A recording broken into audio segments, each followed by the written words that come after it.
Você está reagindo errado? Hoje nós vamos falar sobre 5 alvos emocionais que controlam as nossas decisões. Então, você já percebeu que não é o que acontece com você, mas o como você reage que muda toda a situação? Porque acontecer pode acontecer com todo mundo, mas como nós reagimos ao que acontece com nós é o que muda toda a situação. Ontem a gente ensinou sobre como a gente identificar as nossas emoções. Hoje a gente vai aprender algo ainda mais profundo. Existem padrões e reações, né, que a gente escolhe mesmo sem perceber. Então, vamos lembrar da metáfora lá que a gente usou essa semana do clube de tiro, né? Então, na sua frente existem 5 alvos. Cada um representa uma forma que você reage emocionalmente. Toda vez que algo acontece, você atira nesses alvos. Então, imagina o problema, né? A maioria das pessoas, qual que é o problema? A maioria das pessoas sai atirando em tudo. Tudo qualquer, você não percebe o que está acontecendo e como você está reagindo e por que você está reagindo. Você simplesmente está se defendendo, está agindo de uma maneira que você entende que é o certo reagir. Então, vamos dar uns exemplos aqui. Por exemplo, alvo vermelho. Vamos colocar um alvo vermelho. É o ataque. Né? Então, aqui você reage, julga, critica, explode. É quando você vira uma pessoa agressiva, né? Então, o alvo vermelho é agressividade, é o ataque. Você foi agressivo, você explodiu, né? Então, existe o alvo amarelo, né? Que é a dúvida. Então, aqui você coloca, nossa, eu sou incapaz, eu não consigo, né? Sou rejeitado, toda vez é isso comigo, sempre essas coisas acontecem comigo, né? Então, você se paralisa e se diminui. Aí, o alvo verde, a pausa. Então você para, você pensa antes de reagir, você respira, né? Então isso aí já começa o início do quê? De um autocontrole, né? Aí o alvo azul, autoconhecimento, né? Então você pergunta: por que que isso me afetou tanto? Né? Aí você já começa a criar umas perguntas, né? O que isso revela sobre mim? Né? Por que que eu fiquei tão dolorida? Por que isso me machucou tanto? O que isso revela sobre o que eu estou sentindo, né? Então, aí você já começa a ter uma maturidade. O alvo roxo, conexão. Aqui você sai do ego e escolhe entender o outro. Né, você pratica a empatia, né?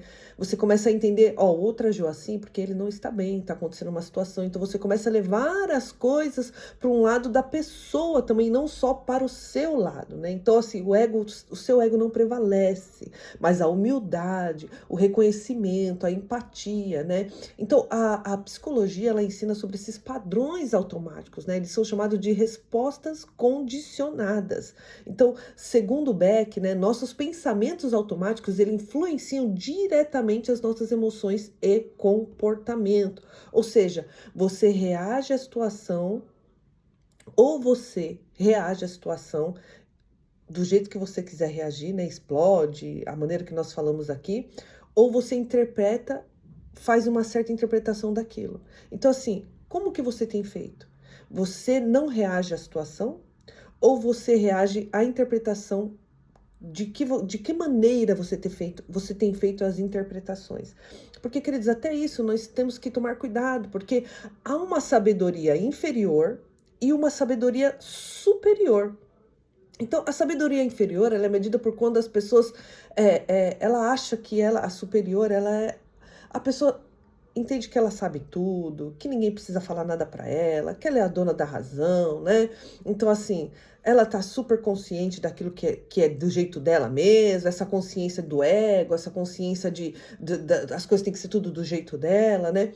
Ou uma sabedoria que é do verdadeiro sábio, que é inferior. É você ter uma convicção da sua ignorância, que você precisa ter a arte de duvidar, de questionar, de fazer perguntas, né? De não agir na base da explosão, de não agir na base do impulso, mas você ter uma sabedoria inferior, sabendo que você não é o dono da razão, que você não é o dono da verdade e que você tem muito que aprender.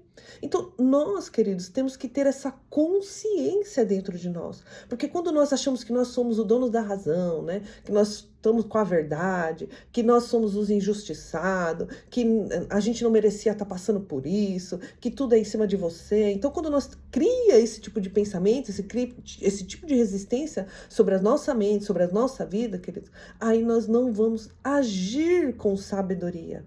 Né? Nós vamos viver uma vida repetida. Né? Então, passa ano, vai ano, volta ano, nada mudou na sua vida. Né? Não houve um crescimento, não houve um amadurecimento, não houve uma mudança. Né? Então, vai ano, volta ano, está sempre a mesma coisa. Então, assim, não existe uma transformação. Né? Então, a sabedoria superior, querida, ela tolera, a inferior, ela julga. Né? Então, assim, a superior, ela acaba tolerando, a inferior, ela julga. Então, que tipo de sabedoria você tem tido, né? Você tem julgado, você tem culpado, né? Você tem se achado, né? Ou você perdoa ou você guarda mágoa? Então, qual tipo de sabedoria tem prevalecido na sua vida, né?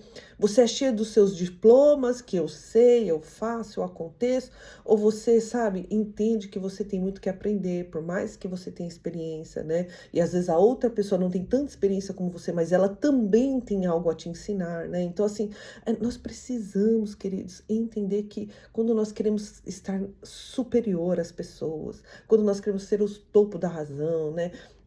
Esse ar de superioridade tem que ser quebrado nas nossas vidas. Né? A Bíblia ensina sobre que o desejo de Cristo, a maior parte de Cristo aqui na Terra, quando ele andou aqui, quando ele caminhou, foi trazer dúvida para as nossas próprias questões. Né? Então, a arte da dúvida é uma ferramenta fundamental para ela expandir o leque dos nossos pensamentos, duvidar as nossas próprias convicções. Quantas vezes a gente acha que nossa, eu estou 100% certo, o que eu penso é o certo, né? Como eu ajo, eu fui ensinado assim, eu fui criado assim, tem que ser assim, né? E quando nós começamos a duvidar, mas por que tem que ser assim? Por que eu me apego tanto a isso? E eu faço com que esse meu ver faz com que eu não seja flexível a outras pessoas, né? Então, é muito importante nós aprendermos a conviver com pessoas, né? Porque vai chegar uma situação que você vai viver com pessoas difíceis, né? Então, tem situações na nossa vida que não vai ser fácil viver com alguém, com o filho, com uma esposa, com o marido, né? E você vai ter que ter o discernimento, a sabedoria de falar assim, não, se a gente ficar os dois batendo de frente, não vai resolver nenhuma situação. A gente vai andar em círculo e vai continuar sempre na mesma situação. Então, deixa eu achar o lado bom das coisas, né? Deixa eu viver o lado bom das coisas. Então, ele deu até um exemplo aqui no livro, que eu achei muito interessante. Ele falou assim, que teve um rapaz que passou com ele e tal, que não se dava bem com a filha, tô falando do Augusto Cury, que passou com ele e tal, não se dava bem com a filha, e foi reclamar para ele e tal, né? E aí ele pediu para a filha, falou, filha, vai na floricultura para mim. E a filha nunca tinha tempo, nunca fazia nada do que o pai pedia. E o pai sempre reclamava, falava assim, você nunca tem tempo, tudo que eu peço para você, você nunca faz. Então, sempre vivia naquele circo, né? Naquela rotina de discussão, de insatisfação. E aí teve um dia que o pai resolveu mudar, duvidar, né? Bom, vai resolver eu ficar falando isso? Vai resolver eu criticar a minha filha? Não vai. Então, ele mudou a atitude. Ele agiu com compaixão. Então ele foi lá, além de ele ter comprado a rosa que ele precisava, ele comprou um botão de rosa para ela. E chegou e levou para a filha. Falou assim, olha, você é especial para mim. Você é importante para mim, né? Você é uma filha amada e tal. E a menina começou a chorar. Então, porque muitas vezes, querido, as pessoas só ouvem as nossas críticas. Só ouvem as nossas reclamações. Só ouvem as nossas murmurações. Então, quanto tempo faz que você não faz um elogio?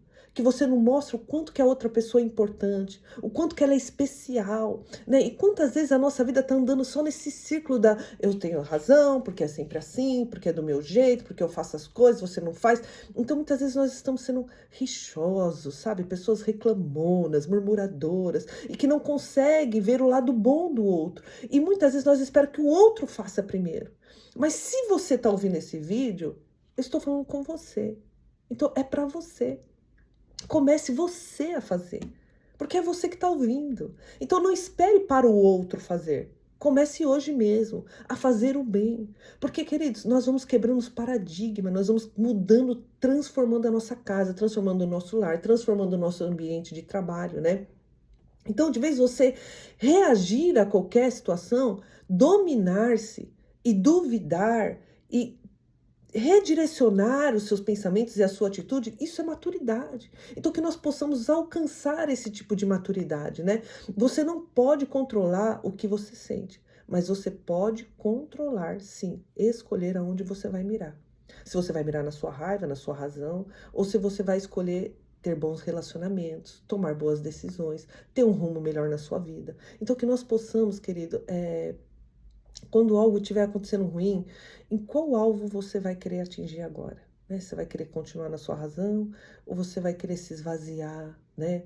Entender que ter empatia pelo outro, você ser o agente de transformação na onde você está, seja no seu trabalho, seja na sua casa, seja na sua família, seja na escola, que você possa ser o agente de transformação. Então, escolha mudar, comece com você.